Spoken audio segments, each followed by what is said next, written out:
to Parenting Matters. I am so excited this evening to present to you our special guest, Miss Hopkins. Miss Hopkins, I am so excited to introduce you to our community today. I'm going to let you tell a little bit about yourself. Okay, sure. It is wonderful to be here. Thank you for having me. My name is Sonya Hopkins. I am a family partner. I partner with families to help them with their situations that they may be going through, or if they need services, or connect with them to services for their children. Um, I am the mother of a beautiful daughter. I have one child, and I love community work, so that's my heart. Anybody that knows me knows that I love community. Community is my thing. So I'm always trying to find ways to support community, support families, find a way to do whatever I can to help the communities that I'm a part of, or that I see there may be a need. You know. So just a community person that loves family, encouraging youth, ensuring that our youth have some type of support. If there's some type of concern that's going on and the parent is not aware as to what to do, I'm the first to try to jump in there because I know what that's like. Because my background is having a daughter that had a learning disability, and that's how I kind of got into the work and partnering with parents and things of that nature, navigating the different systems for her. And I've been doing that family partner work for probably about 15 years now. Started out at DSS in the child welfare department, partnering with families there. Um, um, and the open cases that would come open, I would partner with them and find out what their needs were and just kind of let them know they were not alone and they could do it and they could get through this point in their life that was a little tough, right now. So just a community person that loves community, loves supporting families and helping out where I can. All right. Well, Miss Hopkins, let's kind of talk about um, some ways at Christmas time that we can kind of direct our parents that's lost loved ones, even our children who have lost loved ones. What are some ways that we can kind of direct them back into the holiday spirit? The one thing that I have noticed, and I was completely say I'm speaking from my lived experience. Um, I was going through a tough time myself. I'm a big fan of self care. Um, was going through depression during the season of um, navigating the systems for my daughter and just a lot on my plate. Being in a bad relationship, and at the time I was the main caregiver of my daughter and myself for my mother, and we were living with her, and it was just so many things that was just weighting me down, and I learned through other friends and even coworkers at that time some tips that they were telling me, things that they were telling me to do that would help me get through some tough times. And I would share that with families, parents that are going through it, especially those that are dealing with loss or dealing with grief, um, that may even be not feeling like themselves. I'll tell anyone, get support, find help. It is okay. It is my favorite, and those that know me know my favorite saying is okay not to be okay. You don't have to front. You don't have to fake it. If you're not feeling it, and I'm just not feeling like myself, let somebody know so that someone can partner with you or come alongside of you and help you. Because I'm a big fan of letting people know you don't have to go through this by yourself. Okay, Miss Hopkins, what are some agencies that they can reach out to that will get them started with the help? Any of their mental health agencies that are in their area, um, just calling them and saying, hey, I would like to talk to someone. Even now with technology, there's if you don't feel comfortable doing that, because I'll be honest, in our black community, sometimes it's weird. It's like a taboo. We're supposed to be strong and not say this or not say that. But I'm a big advocate or encourager to say if you're not okay, it's okay that you're not, say that so we can get you the help you need. It doesn't matter what people say or what people think. It matters that you're bringing your best self to your family, to your community, to those that are around you. We were all created with such gifts and talents on the inside, but if we're all bogged up and troubled with things in our lives, it's hard to be that for everybody if we're not, taking care of ourselves. So finding someone in agencies that are around your mental health agencies, and there's nothing wrong with that. Googling, you can Google mental health, and it'll pull up agencies in your area. No one will have to know about that. You can do that in the privacy of your own home. Like I said, with technology, they even have where you can go online and get counseling online as well.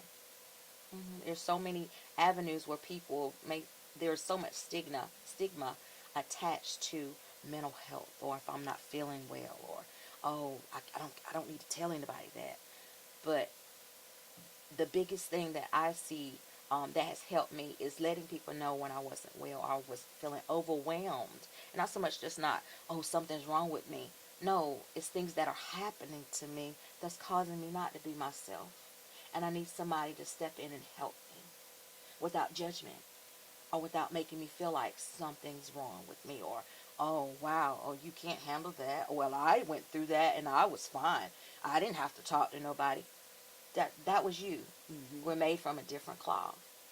And I feel like that one of the biggest things that you can do is those that are around you, and if you see them, their countenance is falling, or things may be going on in their life, have a conversation with them, because you never know how that might bring them to a place to open up to you, to let you know that they're in need of some type of help, or they just want somebody to talk to and vent and get it out, and they may be okay after that. But just always just being aware, because in this season that we're living in now, all around us is just so much going on, that especially like you said during the holidays, everybody seems to be cheerful and everybody's going on about their way. But what about those that are single, those that are living by themselves? The holidays are here. They may have lost their loved one, their parents, um, may not be able to be with their family during the holiday season, and that's heavy. One thing that I will say that we do in our family, because we're older now, so we, instead of exchanging gifts, we come together and give to the community. We do a Christmas Eve luncheon, and that has been this year's the fifth year, and that has been one of the highlights of my Christmas season, because my daughter's grown and she's moved away, and it's just me. So I'm like I said, community all the way. So I get geared up now. I'm just being so happy because I'm looking forward to seeing the kids, giving away toys, and then my sister is a caterer. So what she does is we help assist her and cook the meal, a full Christmas meal. The stuffing, the macaroni and cheese, all those wonderful things that people can come out and sit down with Christmas music. We have a DJ come in and do Christmas music for us. And this is all funded from our family. Our family's just giving back to our county of Bladen County. And I get so much joy. So I tell people, by even being by yourself, find something to connect yourself to. There's toy drives. Why not go and just support? Hey, I'm a volunteer my time, and I want to help out. What can I do? And seeing the smiles on the children's faces and all of those things, it helps you to brighten you. It brightens your day, and it helps you to say, you know what, my life ain't so bad after all. Look what I was able to do, even in the midst of my grief or what I may be dealing with. Wow, that touched my heart to be able to see those kids come through there and get toys, or volunteering with the fire department, wherever you can fit in, get in and fit in, because that will also help you. It will. Wonderful. Um, School-age children, how can you tell that they're not really in the Christmas spirit? What are some things that you can pick up from them just by observing? What are some things you can pick up from them? It could be even little small things where they may be withdrawn, Hmm. want to be by themselves, or a little grumpy, pouty. Um, a lot of children, some children act out. They're a little bit more um, feisty, or a little bit more have a little bit more behavior going on. Those kind of things, and just having those simple conversations as to what's wrong, what's going on with you. And Okay. I see you're not your happy self. What's wrong? You don't have that beautiful smile today. Having those conversations and just again being aware of the youth that are around you. Um, One of the things that we do see, unfortunately, in the mental health world, in all year long, but especially during different holidays, is suicide. The suicide rate goes up because there's so many people that youth that feel like they're alone, or they don't have anybody to talk to, or um, that vacation for some, it may look like, oh yeah, we're going home, we don't got to be in school, Mhm. we're free. Yes. But then there's some that are in the home and they don't feel loved, or they don't feel like, well, we may not have it like somebody else has it, um, and they may not be as happy-go-lucky, or whatever the case may be.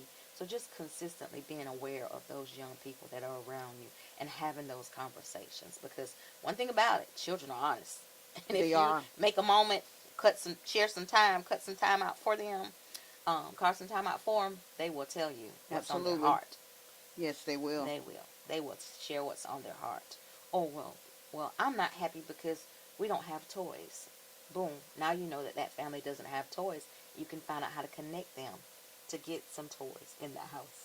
Or Very to good. find someone to come together. Hey, look, I'm going to go buy this. Can you buy this? Hey, give me $20 or whatever the case may be, because I've Mhm. done that in times past as well Mhm. when you find out. But again, you don't know. If you don't know, you can't help but having conversations and being observant of those young people that are around you to help.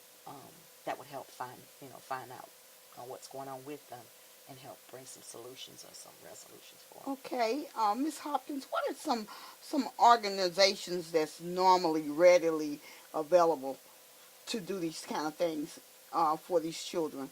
Do you know of any? Mhm. I know of the Salvation Army. DSS does different things as well, depending on the different DSS and their funding, of course. That's available. The different even the fire department, sometimes they'll come together and just do a toy drive. You know, just police department in my area. Um, they are consistently like volunteering. Close to Christmas time, they'll give away bikes. Okay. Um, the domestic violence agency in my area, they'll she's always and she's actually retiring this year, and they are always looking for folks to just bring them things so that they can distribute them to families during the holidays. So just I would say to parents to just find out, like, and even now, it's still only a few weeks from Christmas, but even going out now and saying, hey, look, I'm just going to be honest, I don't have it. Who can help me? And letting someone know, even the community centers that are around you. But the Salvation Army is a great resource. They send out their flyers earlier on to let you know that they're going to be available and they're going to be doing this during a certain time. So I would say even in November, begin to look, if for parents, begin to look in every November to see if you need a little extra assistance or help, to begin to look in November, because a lot of them between in October and November begin those programs so that they can have all those toys and those things in place, so right before Christmas they can get it out, and those children will have those things there before Christmas gets here. Okay. Is there a application process, or how do they do that? It just depends on the agency. Okay. Some of them, you just go in and tell them how many children you have and things of that nature, and then some that you just go and just let them know what you need. Some of them have applications, and some of them they don't. I know some of the ones that I have in the community, just random folks, not just set agencies. Some of them just buy the toys, gather them, and find out where they can just deliver them. I have different motorcycle clubs. I would even say for parents to even talk to some of them in the different areas. A lot of them do a lot of toy drives, and they're always looking for ways so they can give back to the community as well. Um, so just reaching out and not just being silent because of pride, or because, well, I don't think nobody's gonna help me. No, it's okay not to be okay, and it's okay to be in this situation or the state that you're in right now. It is okay, but letting somebody know so they can come in and partner with you and help you in that state. so that you don't have to stay there. You're not stuck there. There's always somebody that wants to help. Yeah. Well, we certainly thank you for coming in today and discussing these issues for our parents. Thank you for having me. I'm Brenda Reddick. I'm your host, and this is Parenting Matters.